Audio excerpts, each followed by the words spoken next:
Stop doing the things that you know are wrong that you could stop doing. Right? So it's a fairly limited attempt. First of all, we're not going to say that you know what the good is or what the truth is in any ultimate sense. But we will presume that there are things that you're doing that for one reason or another you know are not in your best interests. There's something about them that you just know you should stop. They're kind of self-evident to you. Other things you're going to be doubtful about. You're not going to know which way is up and which way is down. But there are things that you're doing that you know you shouldn't do. Now, some of those you won't stop doing for whatever reason. You don't have the discipline, or maybe there's a secondary payoff, or you don't believe it's necessary, or it's too much of a sacrifice, or you're angry or resentful or afraid. Who knows? So forget about those for now. But there's another subset that you could stop doing. It might be a little thing. Well, that's fine. Stop doing it and see what happens.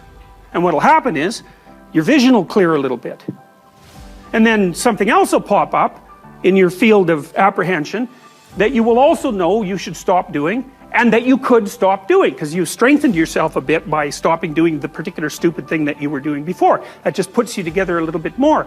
And you could do that repeatedly for an indefinite period of time. And you know, that doesn't necessarily mean that you're going to ever be able to formulate a clear and final picture of what constitutes the truth and the good. But it does mean that you'll be able to continually move away from what's untruth and what's bad. And you know, that's not a bad start. Make a damn schedule and stick to it. Okay, so what's the rule with the schedule? It's not a bloody prison. That's the first thing that people do wrong. They say, well, I don't like to follow a schedule. It's like, well, what kind of schedule are you setting up? Well, I have to do this, then I have to do this, then I have to do this, you know, and then I just go play video games, because who wants to do all these things that I have to do? It's like, wrong. Set the damn schedule up so that you have the day you want. That's the trick. It's like, okay, I've got tomorrow. If I was going to set it up so it was the best possible day I could have, practically speaking, what would it look like? Well, then you schedule that, and obviously there's a bit of responsibility that's going to go along with that, because if you have any sense, one of the things that you're going to insist upon is that at the end of the day, you're not in worse shape than you were than at the beginning of the day, right? Because that's a stupid day. If you have a bunch of those in a row, you just dig, you know, you dig yourself a hole and then you bury yourself in it. It's like, sorry, that's just not a good strategy.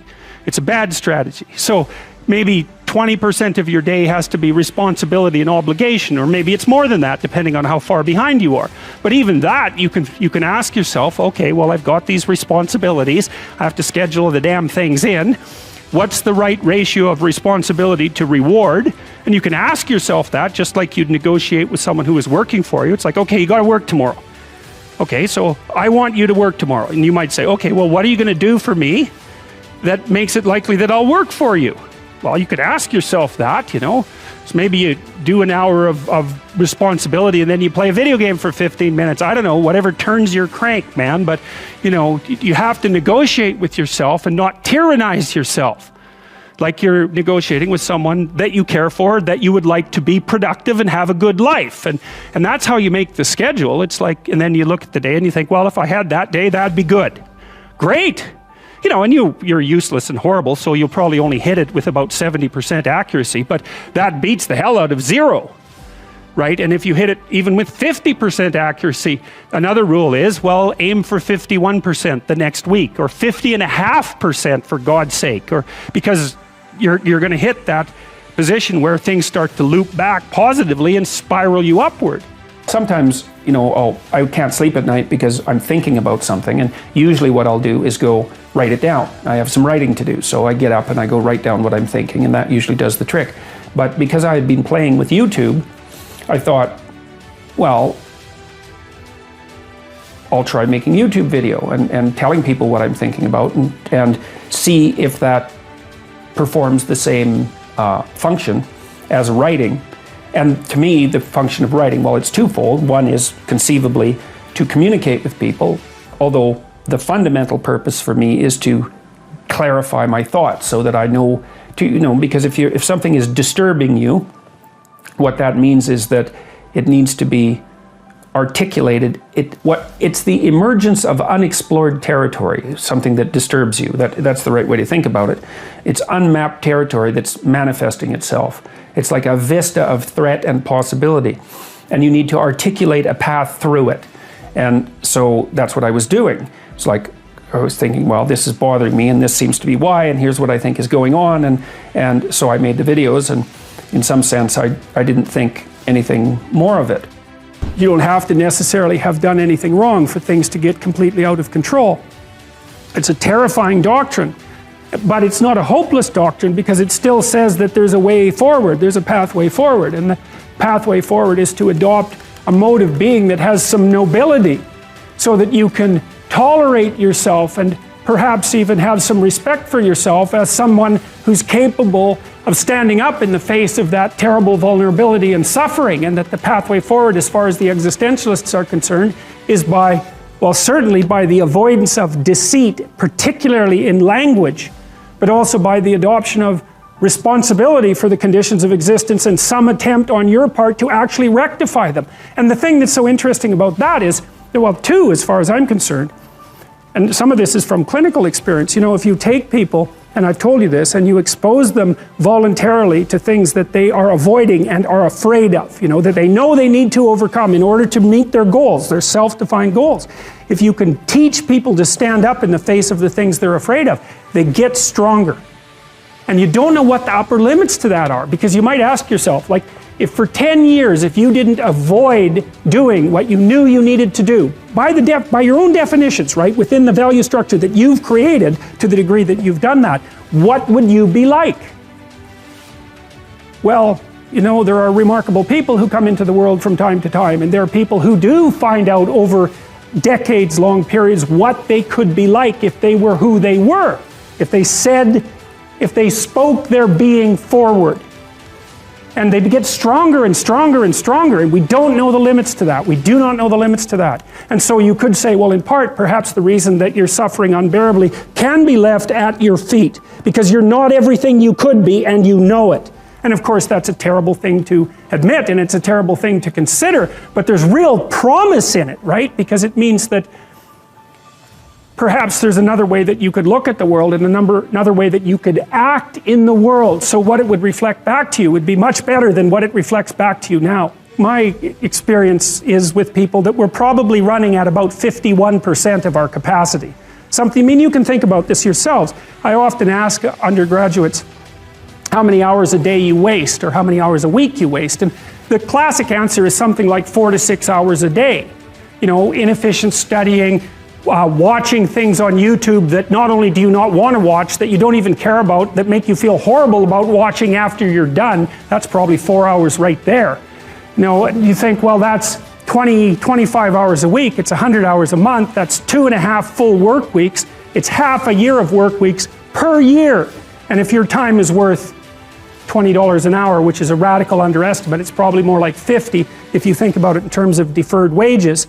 If you're wasting 20 hours a week, you're wasting $50,000 a year. And you are doing that right now. And it's because you're young, wasting $50,000 a year is a way bigger catastrophe than it would be for me to waste it, because I'm not going to last nearly as long. And so if your life isn't everything it could be, you could ask yourself, well, what would happen if you just stopped wasting the opportunities that are in front of you?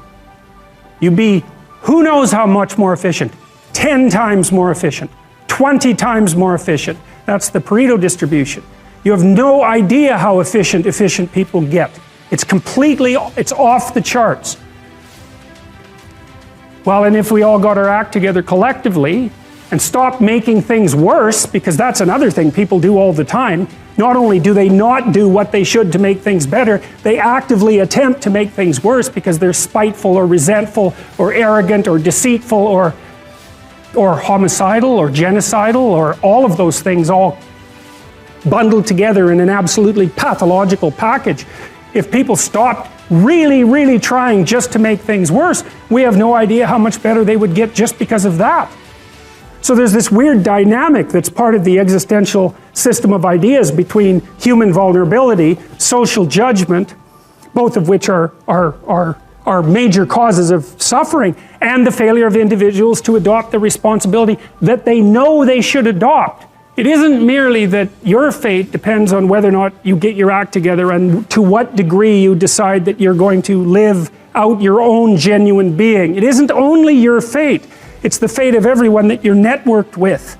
And so, you know, you think, well, there's 9 billion, 7 billion people in the world. We're going to peak at about 9 billion, by the way, and then it'll decline rapidly, but 7 billion people in the world, and who are you? You're just one little dust mote among that 7 billion, and so it really doesn't matter what you do or don't do, but that's simply not the case. It's the wrong model, because you're at the center of a network. You're a node in a network. Of course, that's even more true now that we have social media. You'll know 1,000 people, at least over the course of your life, and they'll know 1,000 people each, and that puts you one person away from 1 million, and 2 persons away from 1 billion. And so that's how you're connected, and the things you do, they're like dropping a stone in a pond. The ripples move outward, and they affect things in ways that you can't fully comprehend, and it means that the things that you do and that you don't do are far more important than you think. And so if you act that way, of course, the terror of realizing that is that it actually starts to matter what you do, and you might say, well, that's better than living a meaningless existence. It's better for it to matter. But I mean, if you really asked yourself, would you be so sure if you had the choice? I can live with no responsibility whatsoever. The price I pay is that nothing matters. Or I can reverse it and everything matters. But I have to take the responsibility that's associated with that. It's not so obvious to me that people would take the meaningful path. You know, when you say, well, nihilists suffer dreadfully because there's no meaning in their life, and they still suffer. Yeah, but the advantage is they have no responsibility. So that's the payoff, and I actually think that's the motivation. Say, well, I can't help being nihilistic. All my belief systems have collapsed. It's like, yeah, maybe. Maybe you've just allowed them to collapse because it's a hell of a lot easier than acting them out.